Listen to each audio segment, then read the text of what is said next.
করা যায়। তো দেখো এটা ভাতটা তো কমন জিনিস, সেটা তো সবাইকে বানাতেই হয়। আমি আগে বাঙালি রান্না দেখেছি আলু পোস্ত, ঝিঙা আলু পোস্ত, সন্না শাক, আলু বেগুন দিয়ে ঝাল দেওয়া আর কাল্লা আলু ভাজা। তো এইসব বাঙালি খাবার কে কে খেতে ভালোবাসো অবশ্যই কমেন্ট করে জানিও।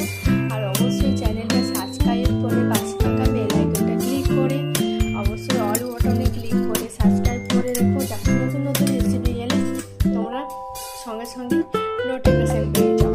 তো বন্ধুরা এইসব খাবার কে কে খেতে ভালোবাসো অবশ্যই কমেন্ট করে জানিও।